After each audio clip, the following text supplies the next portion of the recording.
बोलो आदि शक्ति माता दी श्री निर्मला देवी जय।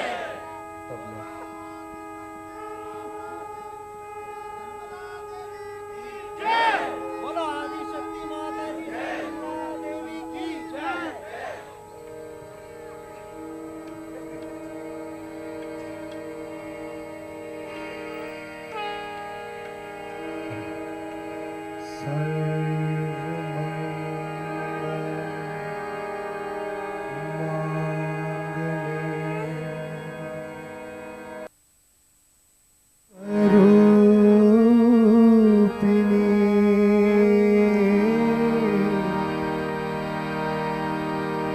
द्रुत से भी प्रदे देवी नारायणी नमोस्तुते। शरणागत दीनाथ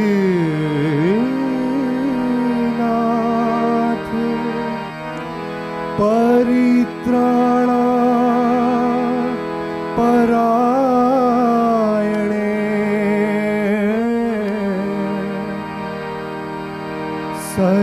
सर्वस्यार्थी हरे देवी नारायणी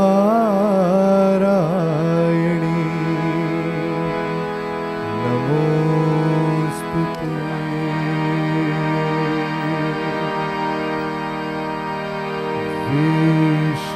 विश्ववन्दिता निर्मला माता सर्वपूजिता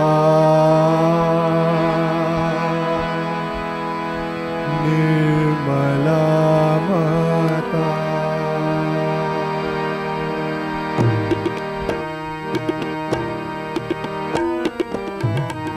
विश्ववन्दिता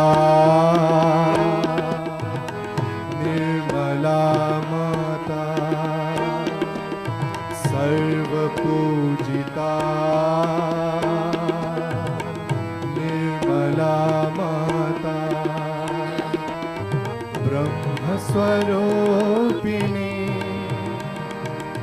योगनिरूपिणी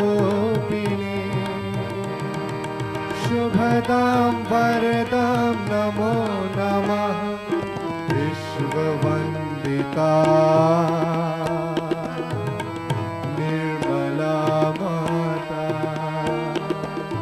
सर्वपूजिता निर्मला माता।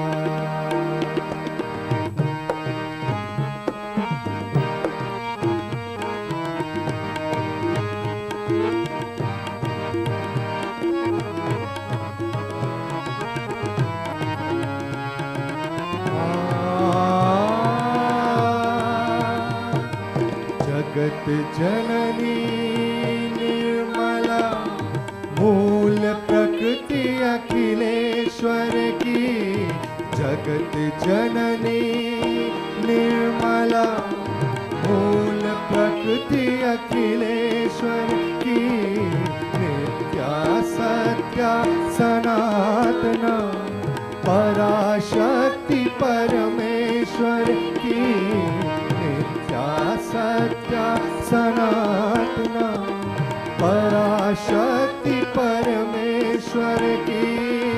विश्वधारिणी मंगलकारिणी शुभदां वरदां नमो नमः। विश्ववन्दिता निर्मला माता सर्वपूजिता निर्मला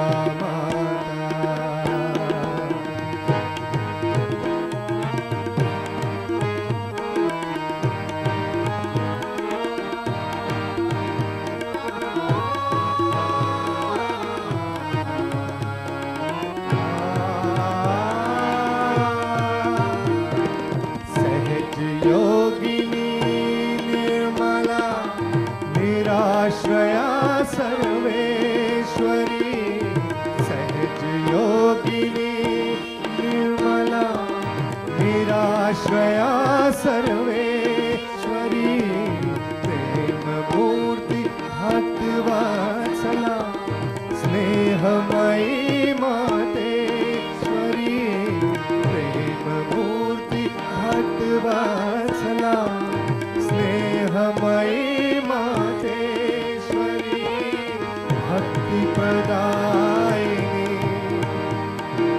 मुक्तिप्रदायिनी शुभदां वरदां नमो नमः विश्ववन्दिता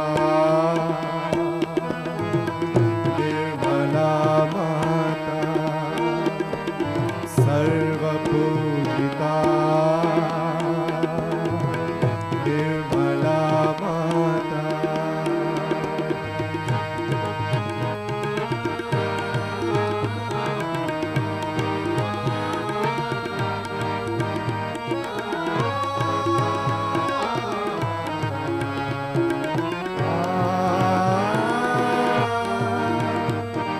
प्रकट सगुणा निर्गुणा रिद्धि सिद्धि की दात्री है प्रकट सगुणा निर्गुणा रिद्धि सिद्धि की दात्री है सौम्या सरला महामना पातांजलि गुण पात्री है सौम्या सरला महामना पातांजलि गुण पात्री है घट घट वासिनी आत्मविकासिनी शुभदां वरदां नमो नमः विश्ववन्दिता निर्मला माता सर्वपूजिता निर्मला माता ब्रह्मस्वरूपिणी योगनिरूपिणी शुभदां वरदां नमो नमः विश्ववन्दिता निर्मला माता सर्वपूजिता निर्मला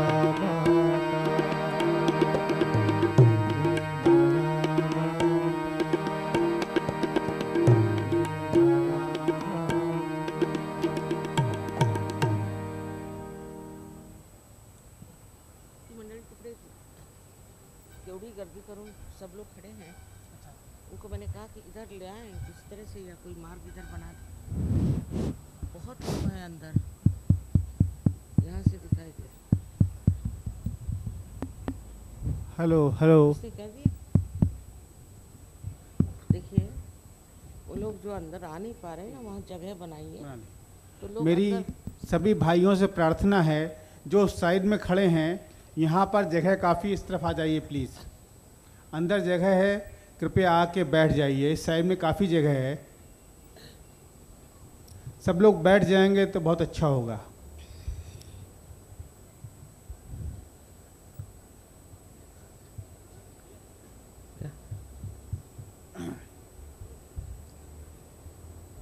श्री माता जी हम सभी दिल्ली के भाई बहन जो यहाँ पर एकत्रित हुए हैं आपका हार्दिक अभिनंदन करते हैं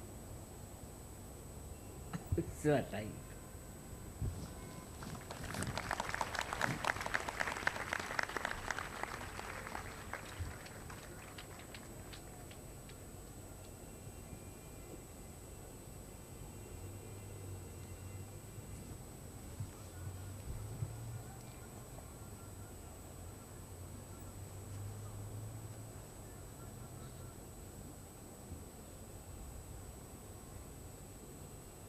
अभी तो गर्मी हो रही है पसीना छूट बाद में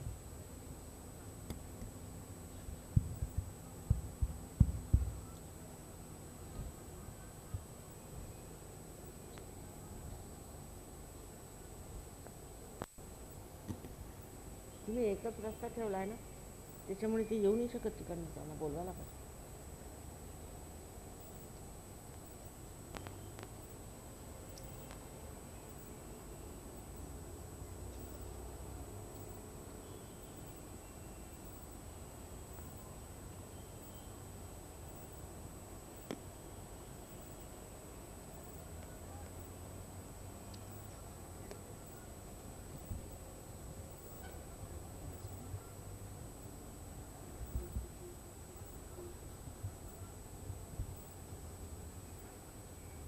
दो के जरूर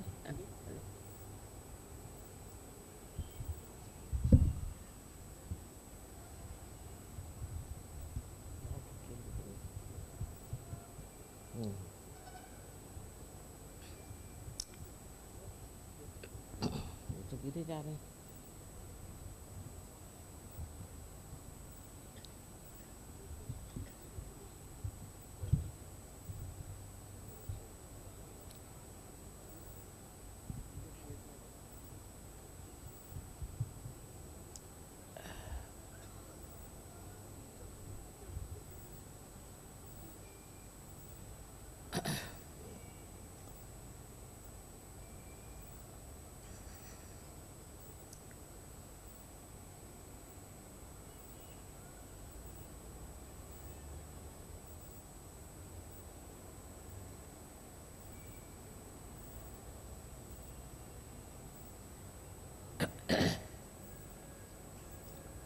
सत्य को खोजने वाले आप सभी साधकों को हमारा नमस्कार. ऐसा कहा गया है मुझसे कि शुरुआत में अंग्रेज़ी में बोलिए और बाद में हिंदी में बोलें. आपको ये सब मंजूर है ना?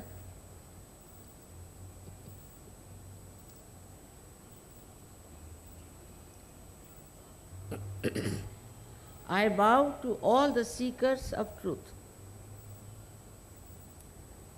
At the very outset, we have to know what is the truth and what are we seeking. Why this seeking has started in these recent years.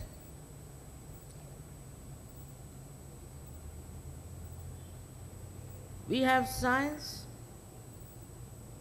by which we have overgrown outwardly. We have different devices by which our life has become more comfortable maybe. But science cannot answer many questions. And one of the questions it cannot answer is why are we here on this earth? Also, science is amoral. It does not give you any line of action that will benefit you and that will nourish you.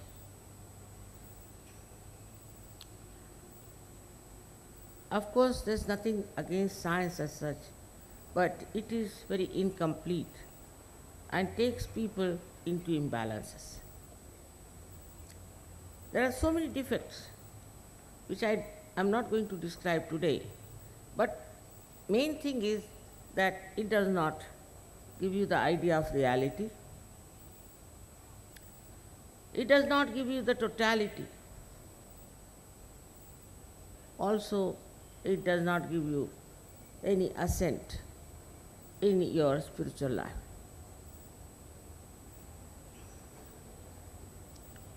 So much in the West, also in India, not to that extent, but yes, quite a lot, we have progressed in science in every way.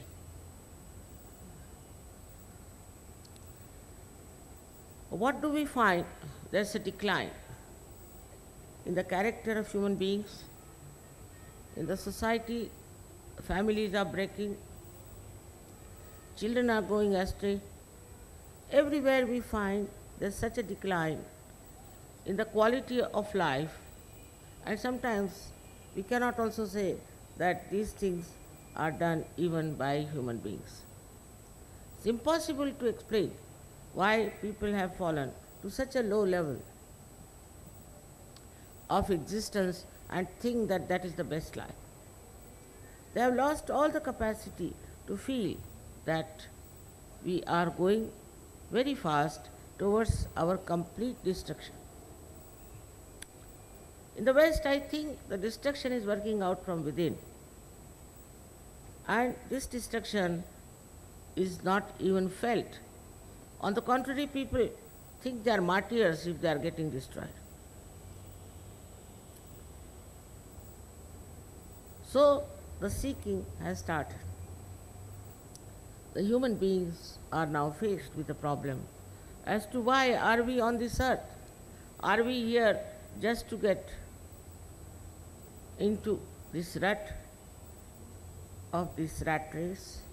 Or are we here just to ensure our lives and ultimately die?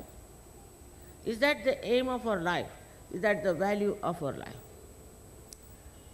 In the West, I must say, there have been very few talks about the inner life, about the inner self. And even in India, there has been so much of work done.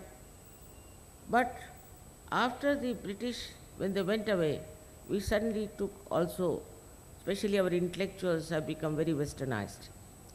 They cannot think that India had anything sensible with it that they could talk about. About anybody, they write left and right and try to spread in a way that Western ideas of modernism. This modernism, if it had brought any kind of good results, one would have accepted. Sitting down here in India, we don't know what they are up to, in what conditions they are, how terribly disturbed they are, what problems they are facing. We have no idea. We have only one problem, is of our poverty. Also, when we start copying them, we will have the same problems coming into us. So it is important that also the West must understand that they must see that this great tree they have produced of modern civilization must have its roots somewhere. And where are those roots? And without the nourishment from the roots, how are they going to prosper? How are they going to live? How are they going to exist? How are they going to enjoy their life? The roots are in this country. This is a great country of yoga. It's vibrated with the all-pervading power of divine love. Though we Indians are not yet aware of it, that to be born in this country itself is a great boon.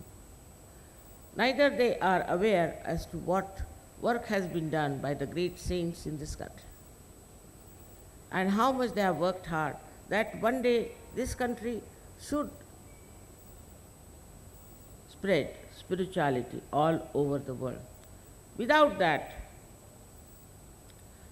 you are still not complete. We are human beings, we have reached the state of human awareness, but we do not know what is the absolute truth. We are living very, very relatively. Some people think this kind of government is good, somebody thinks that kind of government is good, somebody thinks that economics should be like that, another things like that. And there's all the time discussions, arguments, and fighting going on. Ultimately, we end up in wars. This relative life that we have doesn't give us any clear-cut idea as to what is the absolute. Unless and until we find that absoluteness, we cannot understand the truth. So those who are seeking truth have to strive to know the absolute. At this human awareness, the problem is that we are either involved with our body, mind, also so-called spirituality. Emotions, all these are just appendages, you can say.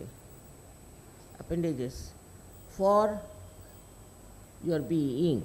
You say, this is my body, this is my body, this is my mind, this is my mind, this is my emotions, this is my house, this is my wife. Who is this mind? Who is the one who owns it? The one who owns it is the spirit. Is the spirit in your heart. The spirit which has not yet come into your attention. The light of the spirit has not yet come into your attention. That's why you think you are this body, you are this mind. But you are not. You are the pure spirit. You are, whether you know it or not. Also, there's another thing one has to know, that there is an all-pervading power of divine love, which does all this living work of producing these beautiful flowers, running our heart, looking after our digestion. Every sort of a living work is done by this all-pervading power of divine love. In Sanskrit we call it Brahma Chaitanya. Whatever you may call it. In the Bible it is called as the cool breeze of the Holy Ghost. Is the power of the Holy Ghost. Also in Quran it is called as Ruh. In the religions where they have talked about Nirakar, about formless, they have talked about it. So this all-pervading power of Param Chaitanya exists, and we have to get united with that. That is the real yoga. Standing on your head and doing acrobats is not yoga. Or reading books and doing mental acrobats is also not yoga. What is important is that you have to grow above your mental capacity. All the Western world is full of mental projections, and these mental projections are linear in their nature. They go up to a point, but they are not substantiated by truth. So they decline and they fall. So we have now decline in all our standards. Say now we cannot have people like Mozart, Bach, Strauss, we cannot have. We cannot have people like Leonardo da Vinci or any one of those great artists, because we have lost our capacity even as a human being, and we are trying to do something which has no even the power of humanity. Thus this decline is so obvious and evident in every walk of life, everywhere you see. Even in India you see that very much so. We cannot blame anybody for that, because so far we have not found the absolute truth. Unless and until we have found out the absolute truth, how can we know what is the right thing to do? Now whatever I am telling you, you need not believe me, because blind faith has never helped us. But whatever I am telling you, you can take it as a hypothesis. And if it works, then you have to accept as divine laws. And if it works in such a way that you obviously see it is working, that you can work it out, then of course you should not deny it.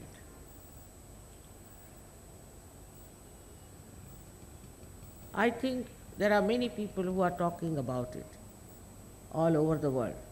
Except in India, the intellectuals have become really, deaf and dumb. But otherwise, in other countries I've seen everywhere, you'll find at least 3 to 4 people who are genuinely interested in knowing the absolute truth. Especially Russia and these Eastern Bloc people, I was amazed to see how they are so much interested to know what is the truth is. They had never known God, they have never known divine, they have never known anything about it. Kundalini, of course, is very far away from them. But the way they took to Sahaja Yoga surprises me. In some villages we have about 30,000 Sahaja Yogis. It's very remarkable how these people didn't take to materialism so much as they have taken in the West. And they know very well now that matter doesn't give you joy. It doesn't give you happiness. It doesn't give you fulfillment. There's something beyond this matter, beyond this mind that we have to achieve. And that is what is Sahaja Yoga. Sahaja Yoga is where Saha means with, Ja is born, with you is born. The right, the fundamental right you have to achieve this yoga means the union with the divine. All the saints of this country have spoken about. Why, even many people in England, as you know, that there have been William Blake. Now, if you read William Blake, English used to think he was a mad poet. He is not. He was the seer. And he talked about it. In every country you will find somebody who has been speaking about this higher life and these inner value systems. For Sahaja Yoga, you don't have to argue, think, or put in any effort. Nowadays I found that the Buddhism is very popular in the West because it appeals to their brains. It goes into their brains and they can think about it and argue about it. Nothing wrong with Buddhism, but as far as Buddha is concerned, he was all right. That was the time when he had to do this tapasya, as you call it, the whole penance. But these times are over. At that time, even Christ had to do also, and at that time Mahavira also had to do it. Those were the times. But today's times are different. These are special times. I call them blossom time. And this is the time where many flowers have come up. These are seekers of ancient time. We are seeking the truth. And today in these modern times, which we call as Kali Yuga, they are born to get the reward of their seeking. They may be Indians, they may be Germans, they may be English, they may be anyone. They have to get this reward for their seeking what they have been doing. And the time has come today. When I say that, people think I am being very assertive, but it's a fact. The truth is that today is the time for them to get the reward of their seeking. They have already told you about the Kundalini and the inner mechanism. Even to know about that is just mental. Even to listen to my lecture is also mental. You have to go beyond your mind. So, there's something has to happen. And that happening is nothing but the awakening of the Kundalini, which is really the pure desire in your mind. Because with other desires, you never feel satisfied. Unless and until you become the spirit, you will never be satisfied, you will never be happy, especially the ones who are seekers today. Of course, there are many who are seeking in money, materialism, or maybe in power. But they are not satisfied people. They have not achieved anything, they don't know the goal of their life. They are just moving with the winds the way wind moves them. So to understand what is the purpose of your being a spirit is that this is, in a very simple manner, I would say, that to enter into the kingdom of God. It's not the kingdom of America or kingdom of India or anything like that, but it's the kingdom of God. It's all for your welcome. And as I said, as seekers, you are all respected and you all have to get it. The problems with us are many, but I can put them in two categories. One is our ego and another our conditioning. These two things bind our life. We live in the past and the future, but we cannot stand in the present. But when this happening takes place, then you are surprised that the thoughts that were coming from the past and future just stop and you are thoughtlessly aware. It's the first situation, first stage, first state where you are thoughtlessly aware. This lasts for a short time. That's why Patanjali had called it as savichar, means with thought, awareness with thought. But in Sahaja Yoga I have seen this can be achieved very easily through certain time you give to your meditation. And only in the present, which is the reality, you grow. And thus you grow and reach a state which we call as doubtless awareness, which means also in Sanskrit is called as nirvikalpa samadhi. This is a state which has to be achieved in Sahaja Yoga. Now some people want to know, we want to have God's realization. I mean, all funny ideas. So many books are there, then they read them and then come, Mother, we want God's realization. Means what? What does it mean, God's realization? They can't explain. But what happens that your central nervous system itself gets enlightened by this happening, and the light of the spirit is felt by your central nervous system.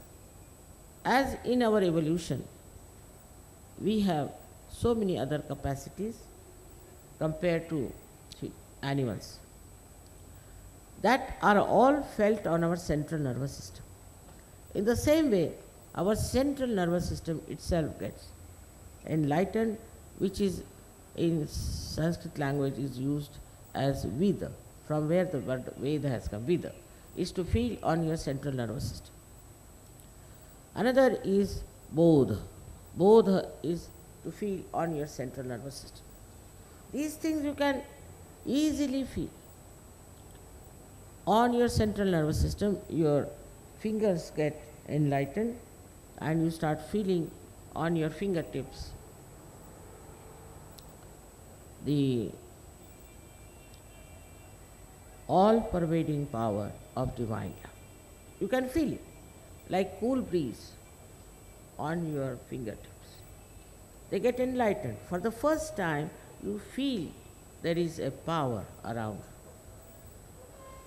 Then when you grow, as I said, you start becoming collectively conscious. Collectively conscious. Not that you get self-knowledge, that you know about your own centers, but you become collectively conscious, meaning that you can feel others, their centers. Now all our problems in this world are from human beings, most of them. They all come from these centers. And if these centers are being somehow are cured, then we are all right. And if we can help others to cure their centers, what will happen? A new race of enlightened people will be established. This is the time of last judgment. This is the time of last judgment where people have to judge themselves. If they want to go to hell, it's quite easy. And if they want to go to heaven, that's also quite easy. But the choice is yours. Nobody can force a human being to choose. That's his freedom. That's her freedom. Because freedom has been granted and cannot be taken up. So now for you it is important to decide today, tonight, whether you want to have your self-realization or not. I cannot force on it. I cannot. I respect your freedom. I cannot force. So you have to decide. But remember that you are a human being and you are at the epitome of evolution. You are the glorious one. Your glory you don't know. You don't know how many powers you have. Unless and until you get your realization, you will not know. For example, this instrument, if it is not connected to the mains, it has no identity, it has no meaning, it has no use. In the same way, your situation is, and once you get this realization, then absolutely it's a different world into which you enter. I have to tell you, we have here, I don't know, they say there are people from 60 nations, but whatever it is, if you see them, you'll be very happy. Everybody describes them as angels. They don't fight, they don't quarrel, there's no argument, nothing. They enjoy each other, they love each other. Apart from that, of course, they are enjoying each other by also they pull each other's legs, that I know, and sometimes make fun. But that's how they live. There is no malice, there's no hatred, there's no jealousy, nothing. Nobody is bothered about these useless things. So, this is what has to happen. And for that, this is the country where you have already so many blessings of divinity that you can easily get it on this soil which is so auspicious. आप लोगों से यही कहना था कि आप सत्य को खोज रहे हैं और खोज भी नहीं रहे। बहुत लोग तो यूं ही जाना है मंदिर चले गए, जाना है मस्जिद चले गए, जाना है गुरुद्वारे चले। वो ये नहीं जानते क्यों जा रहे, भाई अब सोसाइटी है, समाज है तो जाना ही पड़ता है माता जी। लेकिन वहाँ जा कर के आप क्या पा रहे हैं ये देखिए। कुछ तो कुछ खो ही गया। जो खो गई बात वो जैसे गुरु नानक के शब्दों में कहें कि काहे रे बन खोज न जाई, सदा निवासी सदा अलेपा तोहे संग समाय। अब दुनिया भर की चीज़ें करेंगे। फिर दूसरे ये गुरुद्वारे में मैं भी बहुत बार गई और देखती थी कि अखंड पाठ हो रहा है, सब रटे जा रहे हैं लोग। अरे कितनी बड़ी चीज़ कर गए हमारे लिए, इतना बड़ा ग्रंथ साहब, माने एक महान ग्रंथ है, उसके बस लाइनें पढ़े जा रहे हैं।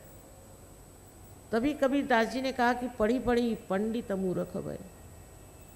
उसके अंदर लिखा क्या है? कहे नानक बिना आपा चीन्हे मिटे न भ्रम की काय। यही हालत हिंदुओं की, जहाँ पर यह कहा जाता है वेदों में, पुराणों में, हर जगह। कृष्ण ने भी कहा कि सबके अंदर एक ही आत्मा है। तो आप जात पात कैसे बना रहे हैं? जात पात क्यों बनाइए? उसका परिणाम आप देख रहे हैं। अभी भी जात पात चल रही और इतनी जोरों में पकड़ आ गई है जात पात की, समझ में नहीं आता। ये सोचिए कि जिन्होंने रामायण लिखा वो कौन थे? वाल्मीकि, एक डाकू, और वो भी मछियारा। उनको ढूंढ करके रामचंद्र जी ने कहा कि तुम्हें मेरा रामायण लिखो, और कोई उनको मिला नहीं, कोई शुद्ध ऐसा आदमी नहीं मिला। एक डाकू को पकड़ लिया। और गीता किसने लिखी? गीता जिसने लिखी वो कौन था? एक ढीमरीन का इलीगल बच्चा, उसने लिखी है गीता। ये बताइए इससे क्या जाहिर होता? शबरी के बेर खाए उन्होंने झूठे। ये सब किस लिए किया? उनको क्या ज़रूरत थी ये सब करने की? ये सारा नाटक दिखाने के लिए कि जो मनुष्य साधु तत्व को प्राप्त हुआ है, वही जिसने ब्रह्म को जाना है, वही असली ब्राह्मण है। वही ब्रह्म को जानने वाला आज है कौन? मुझे तो कोई दिखाई नहीं देता। तो ये जात बनी कहाँ से? किसी को शूद्र बना दिया, किसी को ये बना दिया, किसी को वो बना दिया। ये जन्म से जात बाद में बनी। तो ये जो हिंदू धर्म की विटंबना हुई है वो तो देखी नहीं जाती, और उसी के अनुसार सब कुछ अभी भी हम चल रहे हैं और सोचते हैं यही बड़ा हम धर्म का कार्य कर। गुरु घंटालों की तो कमी नहीं, गली गली में आपको गुरु घंटाल और तांत्रिक तो आपके दिल्ली में बहुत से बैठे हुए, उनके चरणों में भी बहुत से लगे हुए। इसके बारे में कितना लिखा गया है कि असली गुरु कौन है। नानक साहब ने तो एक पूरा चैप्टर लिख दिया, असली गुरु कौन, जो आपसे पैसे ले। बताइए, क्या भगवान को पैसा समझता है क्या? अरे ये तो मनुष्य ने अपना सरदर्द बनाया हुआ। उनको क्या बैंक समझता है, पैसा समझता है? उनको बेच रहे हैं, धर्म को बेच रहे हैं, गप्पे लगा रहे हैं झूठी झूठी, हम ये करके दिखा देंगे, वो करके दिखा देंगे, और तुम्हारे बाप का खजाना वहाँ गड़ा हुआ है, और तुम्हारे फलाने का ऐसी दुश्मनी है। आपसी सब झगड़े लगाने की बातें। उनका अपना स्वयं का जीवन भी देखना चाहिए कि इनका जीवन कैसा है। ऐसे आदमी का स्वयं का जीवन कैसा है? उसके जीवन में कोई शुद्धता है, कोई प्रेम है, कोई समझ है, कोई ऊंचाई है, कोई त्याग है? कुछ भी नहीं। और बड़े साधु बाबा बन के बैठे हो, करोड़ों रुपया इकट्ठा कर लेते हैं। ये तो हमारे हिंदुस्तानियों की अकल हो गई आज। सब लोग जहाँ जा रहे हैं वहाँ चले जा रहे हैं। एक पुरानी कथाएं थी, उसमें से एक थी कि एक के पिताजी ने कहा कि देखो बेटे, जहाँ सब लोग जाते हैं वहीं तुम जाना। ठीक। तो रास्ते पे चौराहे पे खड़ा दोस्त सोच रहा था कि कहाँ सब लोग जा रहे हैं, चले उसके पीछे पीछे चले। वो सब लोग स्मशान की ओर जा रहे थे, ये भी बेवकूफ़ उनके पीछे चले। जो बुद्धि एक हिंदुस्तानी के पास है, बहुत कम लोगों में पाई जाए। बहुत सुलझी हुई बुद्धि, सूझबूझ, बुद्धिमान है। सब कुछ होते हुए भी बेवकूफ़ियों में इनको कोई ऐसी ऐसी बेवकूफ़ियाँ करते कि समझ में नहीं आती। लेकिन जो असल वाले यहाँ के गुरु घंटाल थे, एक दो अभी भी बचे हैं, वो सब चले गए विलायत। ये अच्छा हुआ, क्योंकि उनको पैसों की जक थी। हम लोग इसलिए बच गए कि हम लोग इतने पैसे वाले नहीं। ये एक परमात्मा की कृपा ही हो गई, नहीं तो वहाँ तो जैसे मैं देखती हूँ लोगों को, तो रास्ते में लौट रहे हैं। ये हालत उनकी हो गई कि उनकी बुद्धि इतनी नष्ट इन्होंने कर दी। अभी एक साहब हैं, वो बताते हैं कि ऐसे आप दूसरों का जो मन है वो ऐसा जीत लेते हैं और उस पर काबू कर सकते हैं। और वो हाथ में एक पेंडुलम घुमाते हैं, एक आदमी खड़ा कर देंगे, देखिए मैं इसका पेंडुलम घुमाता। अब सब लोग वहाँ अमेरिका, हाँ, क्या विचारों ने कभी देखा ही नहीं ऐसा प्रकार। क्या हम लोग पेंडुलम घुमाने के लिए पैदा हुए क्या? और कोई धंधा नहीं बचा? ये तो दूसरे साहब फरमाते हैं कि आप 3 फुट पे आप उठ जाएंगे। बताइए। और बड़े बड़े यहाँ के अफसर लोग उनके शिष्य हैं। वो 3 फुट पे उठ के करना क्या? अभी इतना रास्ते में जाम था, ये 3 फुटे वहाँ जाते तो होता क्या है? ऐसी रास्ते में जाम है। ये क्या बेवकूफ़ी की बातें लोग मानते हैं और हज़ारों हज़ारों रुपया देते। अपने देश में और चाल है, उधर और चाल। वो तो समझ गए कि इधर के बेचारों को कुछ मालूम ही नहीं, जो कहोगे वही ठीक है, जैसा बताओगे वही ठीक है। लेकिन आप लोगों को मालूम है, आप लोग जानते हैं कि ये गंदगी है, ये पाप है, ये दुराचार है। वो नहीं जानते बेचारे। तो वो लोग तो इतना उड़ गए, और हम लोग अभी भी नहीं सोचते कि कुछ तो हमें पाना ही है। आखिर हम इस दुनिया में आए क्यों?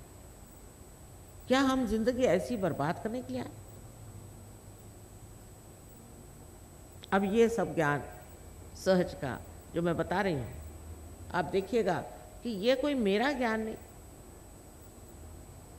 ये तो अनादिकाल से इस देश में है, चल रहा था।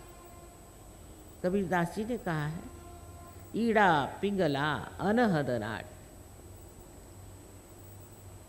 सुखमन नाड़ी ईड़ा पिंगला सुखमन नाड़ी रे साफ साफ शून्य शिखर पर अनहद बाजी रे।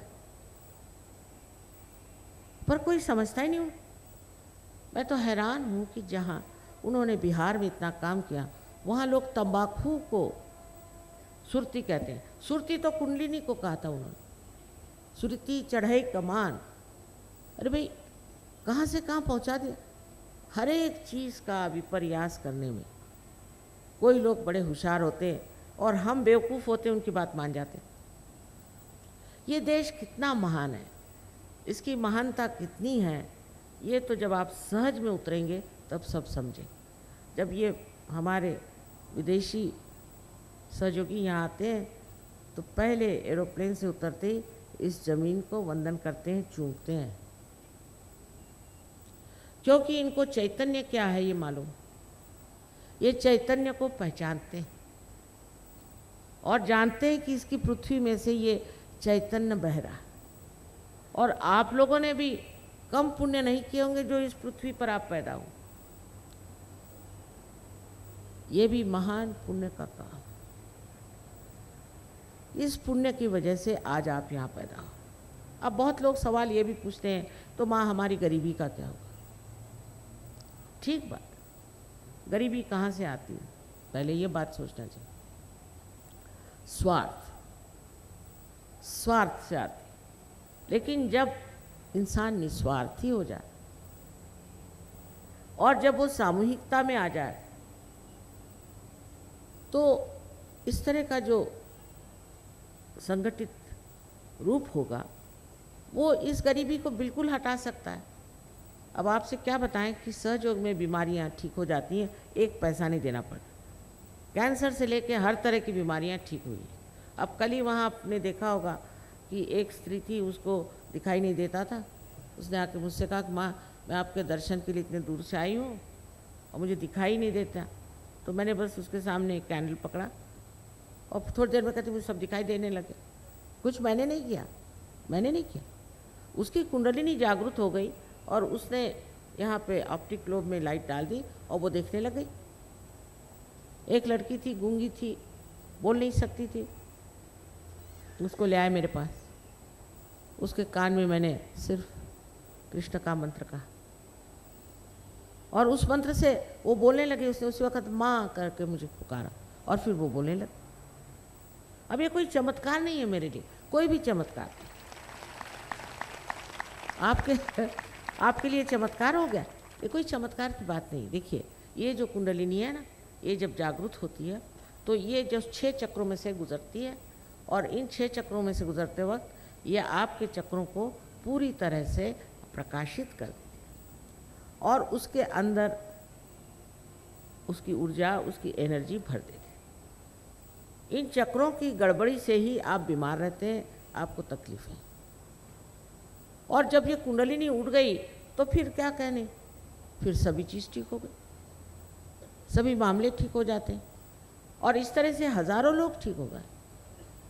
और कोई अगर शैतानी करके आए तो नहीं ठीक होता, पता नहीं क्यों। कुंडलिनी बहुत जानती है, ये आपकी माँ है, हर एक की अलग अलग माँ है। और जैसे टेप रिकॉर्डिंग होता है उस तरह से आपके बारे में हर एक चीज़ वो जानती है। और अगर आपके अंदर नम्रता है तो कुंडलिनी चढ़ के सारे काम ठीक। कितने ही लोग सहयोग से ठीक हो गए, ये सच बात है, ये झूठ बात नहीं। किंतु ठीक होने के लिए सहयोग में ना आई, पार होने के लिए आई, वो अच्छा है। पार होते ही आपकी बीमारियां भी ठीक हो जाए। अनेक तरह के रोग ठीक हो गए, बच्चे नहीं होते थे उनको बच्चे हो गए, बहुत से इस तरह की बीमारियां हैं कि जिनका कोई इलाज नहीं है, ऐसी बहुत सारी बीमारियां सहयोग से ठीक हो जाए। अब अपने यहाँ ये किसानों का देश है। कितने लोगों से बताया कि भाई सहयोग से, वाइब्रेशन के पानी से अगर आप अपनी खेती करिए, आप लोग सहयोग में आ जाइए तो आपकी खेती 10 गुना बढ़ सकती है। पर कोई सुनते ही नहीं। कौन से कृषि विद्यालय के लोगों ने भी इतना उस पर रिसर्च किया और खबर करी कि भाई ऐसा रिसर्च हुआ है, देखो। यहाँ तक कि ऑस्ट्रिया से एक बड़े मशहूर आए थे यहाँ पर, मिस्टर हमीद, डॉक्टर हमीद, और वो यूएनओ में पहले एडवाइसर थे। उन्होंने भी एक्सपेरिमेंट्स करके सबको समझाया, पर पता नहीं क्या बात है, किसी की खोपड़ी में जाता नहीं, जैसे कि कोई उल्टी खोपड़ी बैठी हुई है। अरे भाई, इससे खेती करो।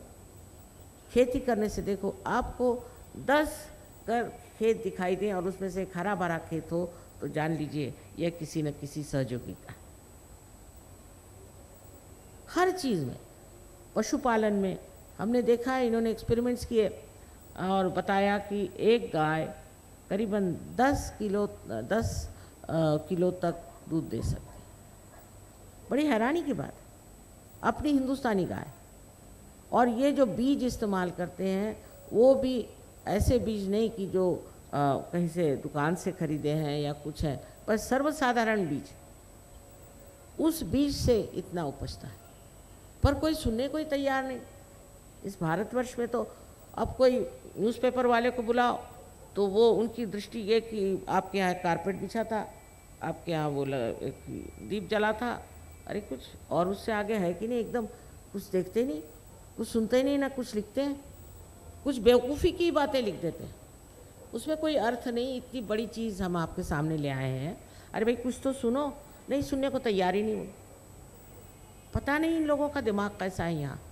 उल्टे आप रशिया में देखिए कि वहाँ की सेंट पीटर्सबर्ग की जो बड़ी पुरानी, सबसे पुरानी कहते हैं वो एकेडमी है, साइंस एंड आर्ट्स। उन्होंने हमें इतना बड़ा खिताब दिया कि मैं तो हैरान हो गई। मैंने कहा साहब, मैं तो कोई ग्रेजुएशन भी नहीं किया, मैंने साइंस ने आर्ट्स कुछ नहीं किया। तो उन्होंने ये कहा कि जितने डिस्कवरर होते हैं, जो खोज लगाते हैं, वो कभी यूनिवर्सिटी भी नहीं जाते। और हमारे यहाँ सिर्फ 10 को दिया, उसमें से आप एक है, एक आइंस्टीन है। तो मैंने कहा आइंस्टीन को दिया, मुझे भी दिया? हाँ, आप तो आइंस्टीन से भी आपने बड़ी बारी खोज कर दी। और मैं इतनी शर्म के मारे, मुझे समझ नहीं आया कि ऐसा कुछ मैंने काम तो नहीं किया। ये तो हमारी पुरानी चीज़ है, हमारे देश की यही धरोहर है, यही हमारा हेरिटेज है। कहाँ से कहाँ, कितने साल, 13,000 वर्ष पहले मार्कंडेय ने लिखा संस्कृत में। एक बात ज़रूर है कि पहले एक गुरु एक ही शिष्य को देखा, जैसे राजा जनक ने एक नचिकेता को दिया, और यही परंपरा थी। पर 12वीं शताब्दी में ज्ञानेश्वर जी ने अपने गुरु, उनके भाई साहब, उनसे कहा कि नहीं, मुझे आप इतनी इजाज़त दे दीजिए कि मैं इसके बारे में लिखूं, इतनी मुझे इजाज़त आप दे दीजिए। और जब उन्होंने लिखा, उनका जो ज्ञानेश्वरी में 6वां अध्याय है, उसमें कुंडलिनी बड़ा सुंदर वर्णन किया है। और इस कुंडलिनी के कारण ही आत्म प्रकाश को प्राप्त करते हैं, ये भी स्पष्ट रूप से लिख दिया। तो उस वक़्त जो धर्म मार्तंड थे, उन्होंने कहा ये सब बकवास है, ये निषिद्ध है, कोई पढ़ो ही नहीं, इसको जानो ही नहीं, और काट दिया। आजकल भी ऐसे बैठे हुए हैं, कोई धर्म मार्तंड है तो कोई और तरह तरह के लोग जो कि अपने को बहुत अक्लमंद समझते हैं, और वो एकदम काट देने की वजह से वो लोप सा ही हो गया। पर तो भी एक गुरु के एक शिष्य होते। नाथपंथियों ने ये कार्य किया। अपने यहाँ 3 तरह के कार्य हुए, उसमें एक वेदों के कार्य हुआ, और उससे वेदांत, और एक भक्ति का कार्य हुआ। लेकिन जो असल कार्य था वो हुआ है नाथपंथियों ने, जिन्होंने कुंडलिनी का जागरण आदि उस पर बहुत कुछ काम किया। नानक साहब भी जानते थे, बहुत अच्छे से जानते थे। नामदेव एक दर्जी था हिंदुस्तान का। हिंदुस्तान में दर्जी की क्या ऐसी कोई बड़ी भारी तो विद्वत्ता नहीं मानी जाती, एक साधारण दर्जी, और उसकी नौकरानी भी बड़ी भारी पहुंची हुई, जनाबाई। ये गए मिलने एक कुम्हार से, उसका नाम था गोरा कुम्हार। वो कुम्हार वो अपने पाँव से मिट्टी तोड़ रहा था। उसको देख करके नामदेव एकदम हठात खड़े। शानदार लोग, शानदार लोग। और उन्होंने क्या कहा, मराठी में कहा है, निर्गुणाचा भेटी आलो सगुणाशा। मैं तो निर्गुण को, निराकार को मिलने आया था, तो तू तो सगुण में खड़ा है। ऐसी बात कौन कह सकता है? कौन ऐसी बड़ी बात दूसरे के लिए कह सकता है? हिंदुस्तानी अगर एक दूसरों को मिले तो गाली न दे तो ही शुभ समझिए, लेकिन एक संत दूसरे संत को देख के क्या कहता है? क्या कहता है कि तू तो साकार में निराकार खड़ा हुआ है। फिर वो गए पंजाब। पंजाब में नानक साहब ने पहचान लिया, तो बहुत बड़ी हस्ती थी। उन्होंने उनको कहा कि ठीक है, आप पंजाबी सीखिए और पंजाबी में लिखिए, और इतनी बड़ी किताब लिखी है उन्होंने पंजाबी में, और गुरु ग्रंथ साहब में भी उनके बहुत से ये है। अब ये पहचान, ये समझ, ये सिर्फ संतों को ही आ सकती। ये आँख और ये सूक्ष्म दृष्टि, ये सिर्फ संतों को आ सकती। सहज के बाद इतना परिवर्तन इंसान में हो जाता है। लेकिन मैं बहुत सी बातें इसलिए नहीं कहूँगी, आधे लोग उठ के चले जाएंगे। माने कि शराब छूट जाती बिल्कुल पूरी तरह से। सबों ने कहा कि शराब मत पियो। मोहम्मद साहब के ज़माने में उन्होंने कहा शराब मत पियो, लेकिन सिगरेट तब नहीं थी, तो नानक साहब आए उनकी जगह, उन्होंने कहा भाई सिगरेट भी मत पियो। लेकिन ये सब कहना मात्र कहना है, नहीं तो आप जाइए लंदन में तो दिखाएंगे आपको कि उनका कितना बड़ा पब है। घर के अंदर पब खोले हो। ऐसे तो अंग्रेज़ भी नहीं करते, वो भी कहीं अलमारियों में रखते हैं, पर ये तो सामने ही जाइए तो पब पब। ये जो चीज़ आ गई है कि जो उन्होंने कहा, जो उन्होंने बताया, उसका परिपालन करना बहुत मुश्किल हो गया लोगों। कोई करते हैं, कोई छिपके करते हैं, कोई आधा करते हैं, कोई ज़्यादा करते हैं, क्योंकि उनके अंदर वो शक्ति नहीं, समर्थ नहीं। पर सहयोग में आप समर्थ हो जाते। ऐसे समझ लीजिए कि अगर मेरे हाथ में एक सांप है और मैं बहुत ज़िद्दी औरत हूँ, और आप कहें कि आप बहुत ज़िद्दी हैं, तो मैं तो कभी न मानूं। और फिर कितनी भी चापलूसी करके आप कहें कि साहब ये सांप हाथ में है, आप इसे छोड़ दीजिए, मैं कहूँगी नहीं, ये तो रस्सी, अंधेरे में बैठी हूँ ना, तो ये रस्सी है, उसी पे जिद कर रही हूँ, ये तो रस्सी है, ये तो रस्सी है। अंत में जब सांप काटेगा तभी पता चलेगा कि ये सांप था। लेकिन जब ज़रा सा प्रकाश आ जाए तो फट से छोड़ देंगे, फट से चीज़ छूट जाती। इसी तरह से जो हमारे अंदर हमें नाश करने वाली जो चीज़ें बैठ गई, वो पूरी तरह से छूट जाती। मनुष्य एकदम स्वच्छ। हाँ, एक बात और बताएं कि अपने शहनाई के जो बड़े मशहूर शहनाई नवाज़ हैं, आप तो जानते हो, बिस्मिल्लाह खान साहब, वो एक बार आए थे हमारे यहाँ प्रोग्राम में, तो देखने लगे सब सहयोगी बैठे हुए हैं, तो कहले माँ इनको तो आपने खालिस कर दिया, ये तो खालिस हो गए। हाँ, मैंने कहा देखो खालिस हो। तो मैंने कहा ये क्या खालिस्तान बना रहे, मुझसे पूछते। मैंने कहा आप जाके उनसे पूछो, मुझसे क्या पूछ रहे हो, किसका खालिस्तान बना रहे हो? खालिस का मतलब है निर्मल, शुद्ध। जब आप शुद्ध हो गए, ये बात उन्होंने कही थी कि तुम शुद्ध हो जाओ। और सिखों पे तो बड़ी ही मेहनत की है। ऐसे ही मुसलमानों की बात, मुसलमानों से कहा गया था कि कियामा नाम की एक बहुत बड़ी क्रांति की व्यवस्था की गई। जब कियामा आएगा तब आपके हाथ बोलेंगे और आपके खिलाफ शहादत देंगे, साफ कहा गया। वो कहाँ गया? ईसा ने कहा है, बहुत कमाल की बात है, दाउ शैल्ट नॉट हैव अडल्टरस आइज। बताइए कितनी बड़ी बात। और मुझे दिखा दीजिए इन लोगों में से किसकी आँख साफ और शुद्ध और निर्मल है, मिलेंगे नहीं। वजह ये, उसमें किसी को दोष देने की बात नहीं, वजह ये है कि वो शक्ति अंदर नहीं। जब वो शक्ति अंदर आ जाती तो आदमी निर्भय होकर के निर्भय या निर्गुण गाता है। चारों तरफ से इस देश में आप देखिए तो न जाने कितनों ने इतना महत्वपूर्ण कार्य किया है। हम लोगों को इन विदेशियों से ये आजकल की जो इनके रवैये हैं उसके साथ नहीं चलना चाहिए, और न ही इनकी जो बड़ी भारी प्रगति हो गई है उसके साथ भी दौड़ना नहीं चाहिए, क्योंकि जाकर देखिए इनका क्या हाल है। असल में हमें अपनी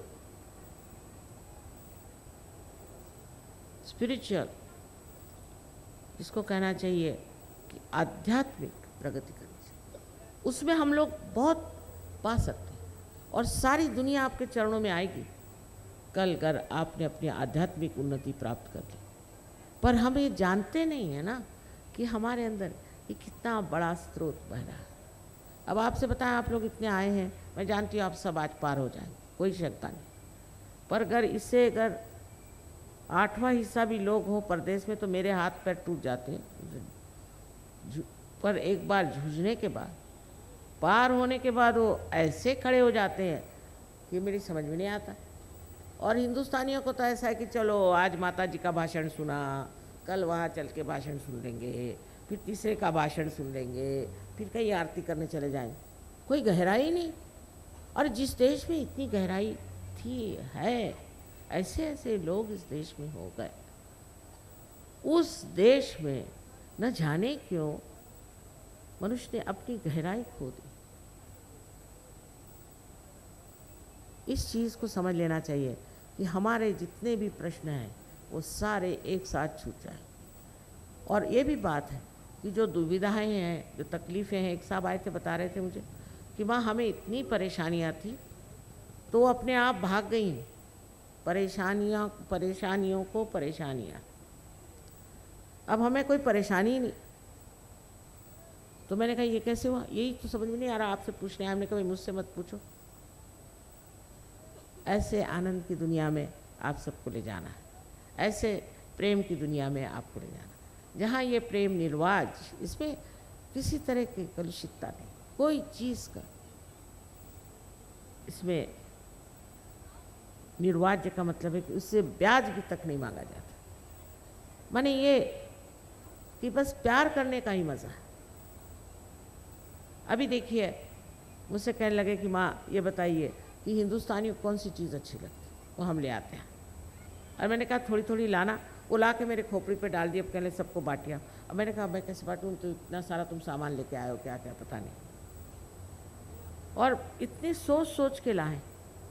कहले यहाँ अच्छी सुइयाँ नहीं मिलती तो सुइयाँ लेके आ गए, यहाँ कैंचियाँ अच्छी नहीं मिलती तो कैंचियाँ लेके आ गए। बताइए इतना सोच विचार प्यार। और वाकई में जिस तरह की ये अभी इनका टूर होने वाला है, 400-500 आदमी ये जहाँ रह रहे हैं, ये तो इतने बढ़िया मकानों में रहते हैं, मोटरें हैं, सब कुछ है, बड़े आनंद से रह रहे हैं। पूछे कैसे, वाह वाह वाह, बहुत आनंद। हिंदुस्तान में तो बहुत ही आनंद है। अरे भाई क्या बात किया है, इनको आत्मा का आनंद चाहिए, शरीर का नहीं। और हिंदुस्तानी है वो कहेंगे हमें अटैच्ड बात चाहिए, ये ऐसा नहीं कहते। हिंदुस्तानियों की तो और भी कमाल है। इनका आश्रम हमने बनाया गणपतिपुणे में, तो हिंदुस्तानी कहते कि हमको वेस्टर्न बाथरूम्स चाहिए, और ये कहते कि हमें तो हिंदुस्तानी चाहिए, तो बहुत साफ़ होते हैं। अब बताइए ये कैसे हो गया, ये लोग कैसे बदल गए, इनके विचार कैसे बदल गए, ये सब कुछ कैसे समझने लगे। दे प्यारे हैं सब, और यहाँ भी जो सहयोगी हैं बहुत प्यारे, बहुत बढ़िया। बताइए हिंदुस्तानी आदमी एकदम ऑनेस्ट हो जाए, आपने सुना है कहीं? एकदम 100%। और वो सब सोचते हैं मेरा ही पैसा है, तो नहीं रे बाबा, माँ का पैसा है। अरे अपने माँ का पैसा चुराने में हम लोग कुछ कम नहीं, लेकिन नहीं, इतने ईमानदार, फिर झूठ नहीं बोलते। एक साहब थे, वो बोलने लगे कि माँ मैं पहले सोचता था मैं शेर हूँ क्योंकि मैं बंदूक लेके चलता था, अब तो मैं असल में शेर हो गया, मुझे बंदूक नहीं चाहिए, कुछ नहीं चाहिए। ऐसे ऐसे लोग बदल गए, इतने प्यारे हो गए, क्योंकि आप वास्तविक में प्यारे ही हैं, बहुत प्यार बढ़े हैं, लेकिन भूल गए अंधकार, अपने बारे में ज्ञान नहीं। इसलिए अब अपना ज्ञान कर लीजिए। ये अपने ज्ञान के लिए स्व का ज्ञान, जिसे हम कहते हैं अंतर का ज्ञान, और उसके बारे में सारा ही कुछ आप जान सकते। और इसके लिए आप पैसा वैसा नहीं दे सकते, पहली बात समझ लीजिए। हिंदुस्तानी को ये भी नहीं समझ में आता है, ला के मुझे यहाँ उन्होंने एक दिन चवन्नी पकड़वा दी। मैं कहा भाई मैं पैसा नहीं लेती। अच्छा 1 रुपया ले लो। उनकी समझ में ये नहीं आता है कि कोई इंसान मुफ्त में कुछ ऐसा कार्य कर सकता, पर इसके आप पैसे कितने दीजिएगा, इसका कोई मूल्य नहीं, इसका कोई मूल्य नहीं। इसको आप पैसा नहीं दे सकते। और ये नहीं कि आज हमने लेक्चर दे दिया तो मुफ्त में और फिर उसके बाद पैसे नहीं, बिल्कुल भी। आप समझ लीजिए कि ये चैतन्य का खेल है और इस चैतन्य के खेल में पैसा नहीं चलता। और जो आदमी भगवान के नाम पे आपसे पैसे मांगता है, सोचे कि इससे चोर कोई और नहीं हो सकता, उसको भगवान का भी भय नहीं। हाँ ठीक है, अब इन्होंने इतना सुंदर मंडप सजाया, उसके लिए पैसा आया, वो ठीक कर लो सब कुछ, पर आत्म साक्षात्कार के लिए आप नहीं पैसा दे सकते। ये क्या चीज़ है पैसा? लेकिन लक्ष्मी जी की कृपा हो जाती है बहुतों को। बहुतों ने बताया कि वहाँ सहज में आते ही हम पे लक्ष्मी जी की कृपा हो। पर यह भी एक बुलावा है, तो उससे भी आगे जाना है और आगे जाकर अपने आत्मा के प्रकाश का जो आनंद है उसे उठाना है। उसी आनंद में सारा ज्ञान आपके सामने खड़ा हो जाए, क्योंकि आपके अंदर सब है, सिर्फ उसे जागरूक करना है। उसमें हमारे कोई उपकार नहीं, कोई लेन देन नहीं करना। यह आपका अधिकार, इसको हम दे रहे हैं, यह आप ही का अधिकार है और इसे आप प्राप्त करें। इसके लिए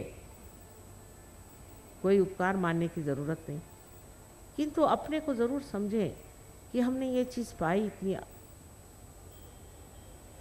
वस्तु अमोलिक दी मेरे सतगुरु। मैं तो गुरु भी नहीं, मैं तो माँ ही हूँ और मैंने दी भी नहीं।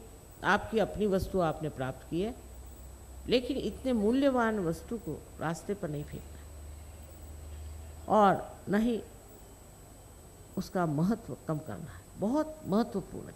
इससे हर एक तरह का प्रश्न ठीक हो जाएगा। ये तो माँ का कहना, प्रलोभन देना चाहिए ना, कुछ न कुछ बताया। प्रलोभन से लोग फंसते हैं, लेकिन असल में बात यह है कि इसको पाए बगैर तुम्हें बेटे चैन नहीं आने वाला। मैं ये सबसे कहती हूँ, इसके बगैर किसी को चैन नहीं आने। और इस देश का भविष्य यह है कि यहाँ अनेक सहयोगी होने वाले हैं, अनेक। और फिर देखिए, लोग बहुत पूछते हैं माता जी हमारे देश का क्या भविष्य। मैंने कहा बहुत उज्जवल है। इस पर यह है कि आज यहाँ आत्म साक्षात्कार को प्राप्त करने के बाद आप लोग इस पर मेहनत करें। कभी कभी कनेक्शन लूज हो जाते हैं तो वो ठीक करें, उसके लिए यहाँ सेंटर्स हैं। और दूसरी बात आप समझ लीजिए कि ये एक सामूहिक व्यवस्था है, एक यह सामूहिक व्यवस्था। ये कोई ऐसी चीज़ नहीं कि आप अपने घर में आप बैठे हुए सहयोग करें, वो भी करना है, लेकिन सबके साथ मिलना है। जैसे कि एक नाखून कट जाए तो वो तो नहीं बढ़ता। अगर आप इस संगठित सामूहिक चेतना से चेतित इस एकमेव शरीर के अंग प्रत्यंग बन जाए तो फिर कोई सवाल ही नहीं उठता। और आप हैरान हो कि जिस तरह से लोग आपकी मदद करें। यहाँ किसी को कुछ बीमारी होगी तो जर्मनी से वो दौड़े आ रहे हैं। किसी को भी खबर कर दीजिए, भाई देखो ये बात, हाँ साहब वो वहाँ पे बैठे हैं, उनको खबर करिए माँ, वो जानते हैं, वो आ जाएंगे। सारी दुनिया आपके साथ, सारे दुनिया में आपकी असली रिश्तेदारी। यही कहूँगी कि ज्ञानेश्वर जी ने कहा है कि ऐसा दिन आने वाला है जब ऐसे लोग आएंगे और ऐसा ऐसा काम होगा। और गुरु ग्रंथ साहब में भी बड़ा सुंदर वर्णन है इसका, सब जगह इसका वर्णन है। बस ये समझ लीजिए और विश्वास कर लें कि ये समय आया है और आप उन्हीं लोगों में से हैं जो इसका लाभ उठा सकते हैं। सबको अनंत आशीर्वाद।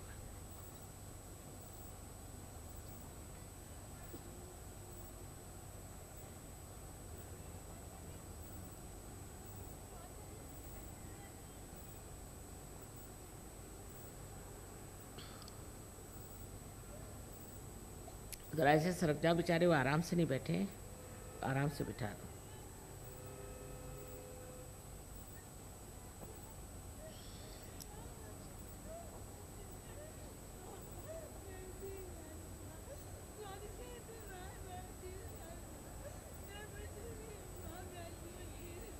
क्या है मिर्गी के?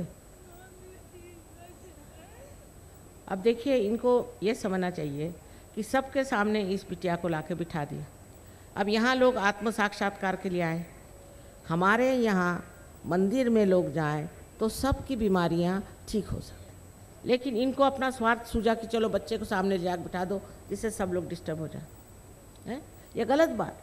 यहाँ लोग आत्म साक्षात्कार के लिए आए, उसको तो ठीक कर सकते हैं, कोई टाइम ही नहीं लगने वाला। आपको पता है एक यहाँ के डॉक्टर साहब को एमडी मिली है एपिलेप्सी, एमडी, लेकिन कोई आएगा नहीं। माँ के ही सामने, माँ ही ये ठीक करे, माँ ही ये काम करे, सब ऐसे ही लोग सामने आए जो जहाँ जो काम करने का वो करा। आज आत्म साक्षात्कार की बात, समझे ना आप?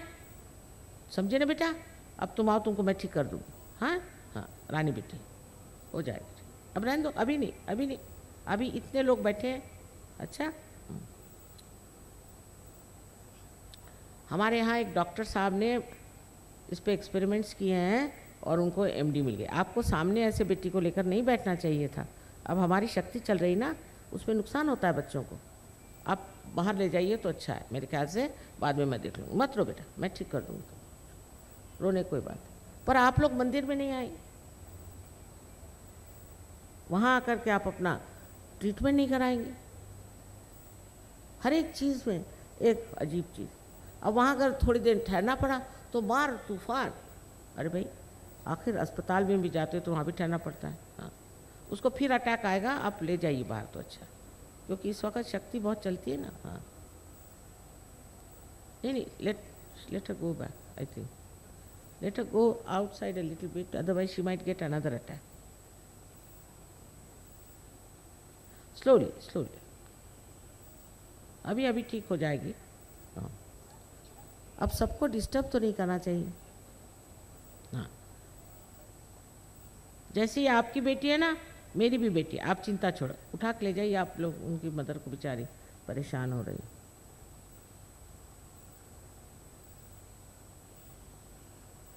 आप सबके लिए कहना है कि जिसको जो भी तकलीफ़ हो, आप कृपया मुझे चिट्ठी लिख कर दे दीजिए, अभी हमें ये तकलीफ़ है या ये परेशानी है, और उसके बाद आप मंदिर में आए।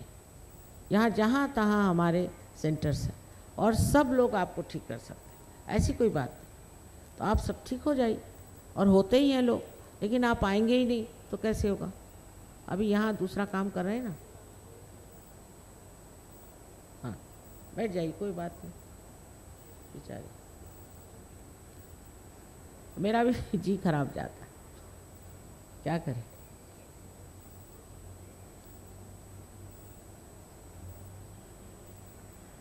पर ये सब परेशानियां दूर हो सकती हैं, आपको मैं बताती हूँ, सब दूर हो सकती हैं। आप थोड़ी सी मेहनत करें।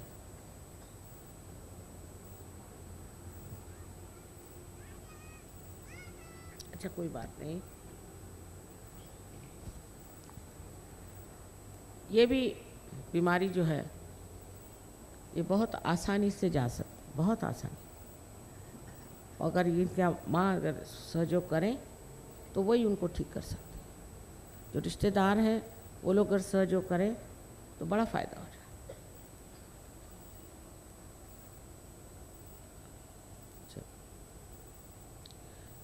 अब फिर से कहती हूँ मैं कि जिनको आत्म साक्षात्कार लेना है वो लोग सब यहाँ रहे, और जिनको नहीं लेना है वो कृपया चले जाएं तो अच्छा है।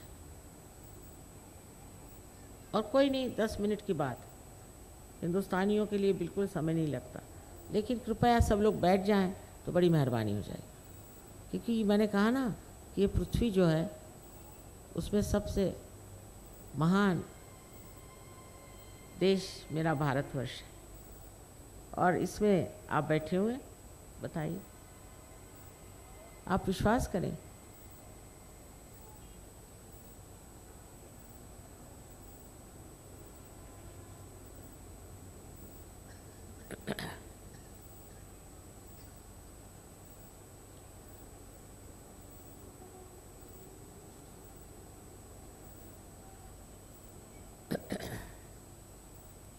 अब सबको मेरी ओर ऐसे हाथ करना है, ऊपर उठा के, बहुत ज़्यादा नहीं, सर्वसाधारण जो आप बर्दाश्त कर सकें ऐसे रखें हाथ, बहुत ज़्यादा यूँ नहीं, ऐसे रखें। अब मैंने आपसे बताया ना कि ये उंगलियां जो हैं 5, 6 और 7, ये आपके 7 चक्र हैं, और ये जो 7 चक्र हैं यहाँ पर लेफ्ट में और राइट में, इनको जागरूक करना है। इनके माध्यम से आवाहन जाएगा सो कुंडलिनी, इनके माध्यम से, बिल्कुल साइंटिफिक है।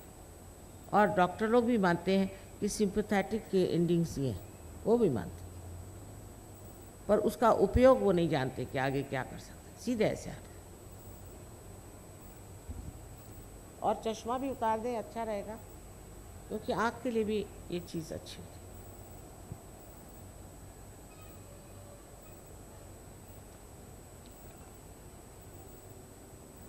अब आप आंखें बंद कर लें, और जब तक मैं न कहूँ आप आंख न खोलिए।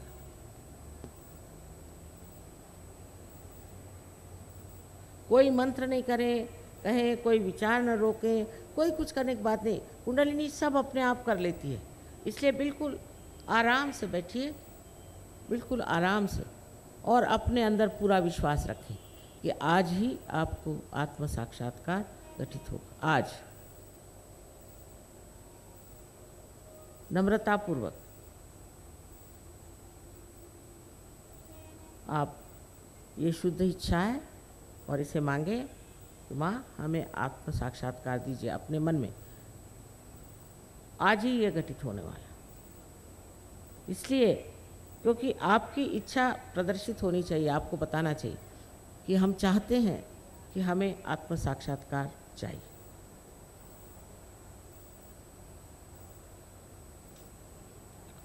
अब आँख मत खोलिएगा, please close your eyes and don't open them till I tell. You can remove your spectacles.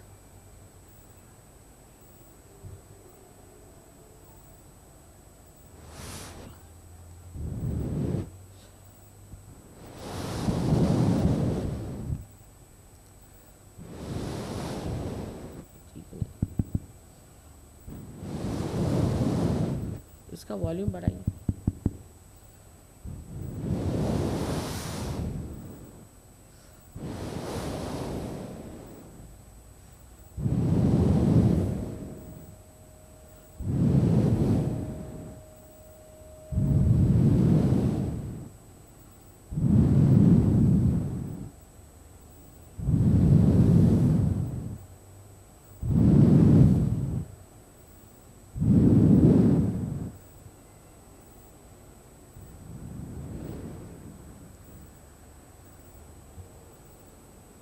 अब धीरे धीरे आँख खोलें।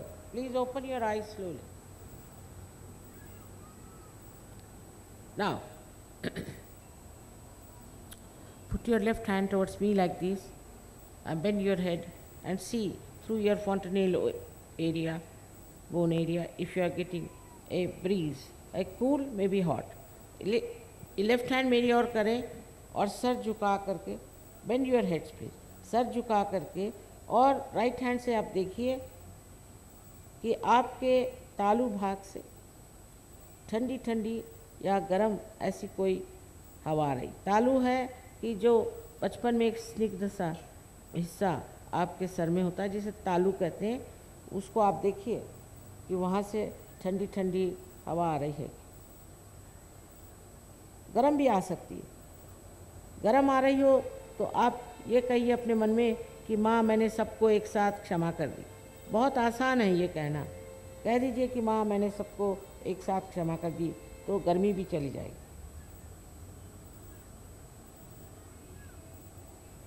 सर झुका लें, सर झुकाइए, और सर के ऊपर नहीं, अधांतरी जिसको कहते हैं, ऊपर माने उससे कुछ हट करके। अब राइट हैंड मेरी ओर करें और फिर से सर झुका लें, और अब देखें लेफ्ट हैंड से किसी किसी के बहुत नज़दीक और किसी के बहुत दूर, किसी की बहुत सूक्ष्म और किसी की बहुत ज़ोर से। इस प्रकार ये आती है हवा। इसे आप देखिए, ठंडी या गर्म हवा। सर को झुका लें और किसी प्रकार की शंका न करें।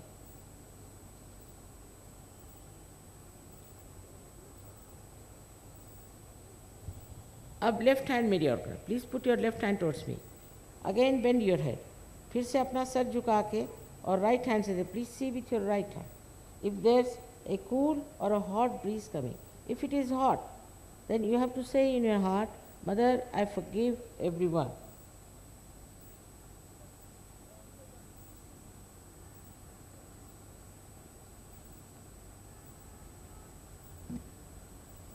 अपने ऊपर शंका नहीं करिए और ये नहीं सोचना कि मैं बड़ा पापी हूँ, और ये सब बातें अभी भूल जाइए, क्योंकि ये जो परम चैतन्य है ये एक क्षमा का सागर है। आप कोई ऐसी गलती कर ही नहीं सकते जो इसके अंदर घुल न जाए।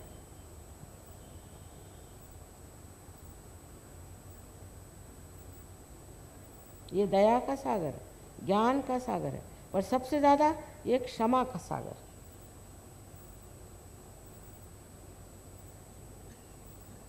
अब दोनों हाथ ऊपर करें और आकाश की ओर देखें और एक सवाल पूछें, माँ ये क्या परम चैतन्य है? आज पहली मर्तबा आप लोग महसूस करें। Please ask a question. Mother, is this the cool breeze of the Holy Ghost? Or Mother, is this the divine power of love? For the first time you are feeling it. Just lift your head upward and see for yourself. You will feel on your hands, your fingers. Now put down your hands, please. Again, please put your hands towards me. फिर से मेरी ओर ऐसे हाथ करें और मुझे देखें और सोचे नहीं। सोच बंद कर दीजिए, सोच नहीं करें।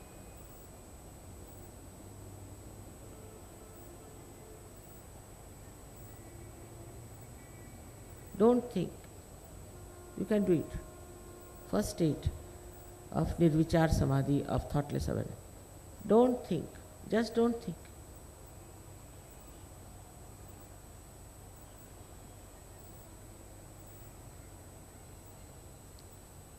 अब जिन जिन के हाथ में ठंडी ठंडी हवा या गर्म हवा आ रही हो, या उंगलियों में या तालू से ठंडी या गर्म हवा आ रही हो, all those who are feeling cool breeze or hot breeze on their hands, on the fingertips or through their fontanelle bone area, ऐसे सब लोग अपने दोनों हाथ ऊपर करें। Please raise both your hands. All such people who are such. देखिए, देखिए ना, देखिए ना, कितने साधु संत। आप सबको हमारा प्रेम पूर्वक नमस्कार। साधु हो गए, आप संत हो गए। सारी दिल्ली, वाह।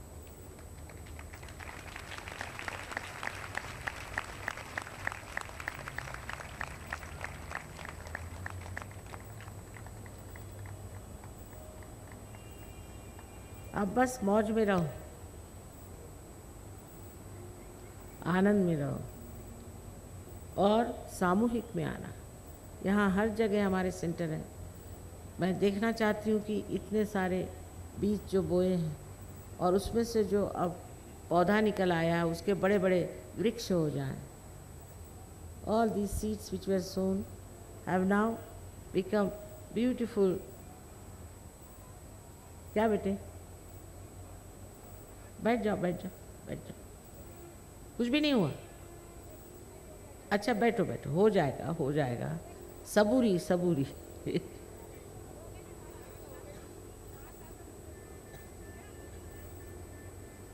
क्या कह रहे?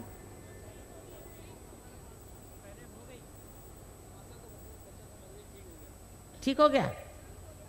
बस अब क्या है और क्या चाहिए? बस सब लोग ठीक हो जाओ।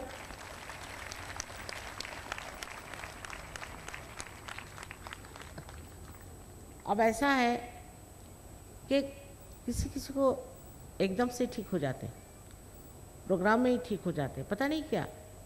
और कुछ लोगों को थोड़ा आना पड़ता है। जो भी हो, आपको ठीक होना है तो उसमें क्या हर्ज है, एक आध दो बार और आना पड़े तो। पर बहुत से लोग ऐसे ही अकस्मात ठीक हो जाते हैं, इसमें कोई शक नहीं।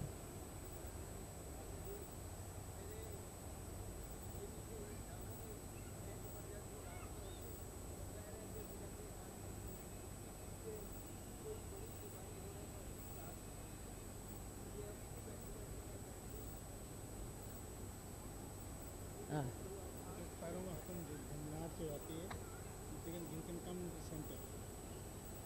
आप सेंटर में तो आइए। नहीं नहीं, ऐसी कोई मुश्किल नहीं है। आप सेंटर में आइए और आपके लिवर ख़राब है, वो आपको बता देंगे उसका ट्रीटमेंट क्या है और उससे सब तकलीफ़ें आपकी दूर हो जाए। अच्छा, पर आपने कुछ उस पर प्रयत्न ही नहीं किए तो फिर उसमें क्या शिकायत करें। पहले कुछ प्रयत्न करो और अगर उसमें फ़ायदा नहीं हुआ तब ठीक है, आप आके तो देखो। यहाँ कितने लोग ऐसे हैं जो हाथ उठाकर कह सकते हैं कि उसमें सहयोग में उन्हें फ़ायदा हुआ, बताइए। हिंदुस्तानी, बहुत फ़ायदा हुआ। देखिए इतने लोग बैठे हैं, तो आपको क्यों नहीं होगा। सभी भाइयों को ये सूचित किया जाता है। I am just saying that all those who have फायदे को क्या have got some sort of a benefit out of Sahaja Yoga. Those who have got some benefit out of Sahaja Yoga, you put up your hands. वाह भाई वाह। देखिए अब जब इतनों को फ़ायदा हो चुका है तो अब क्या और क्या इससे बढ़ के वो चाहिए।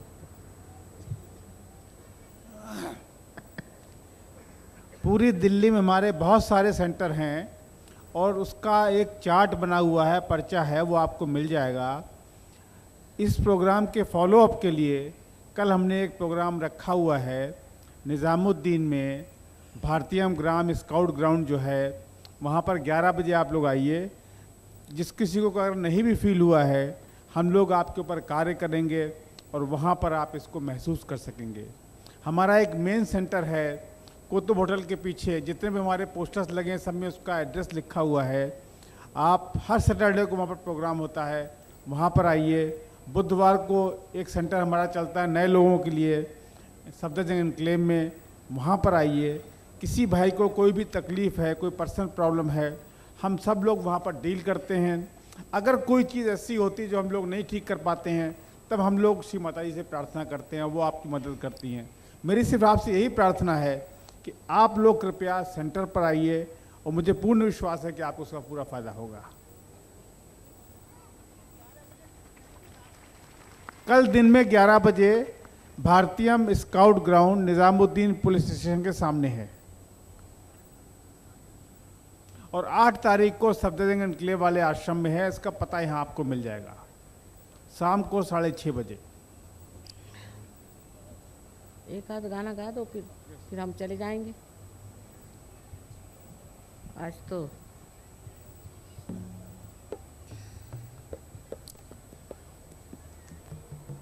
सब ये फॉरेनर्स गा रहे हैं। देखिए आप सोच नहीं सकते, मराठी में भी गाते हैं बहुत अच्छे से, आप पहचान ही नहीं पाइएगा कौन गा रहे हैं।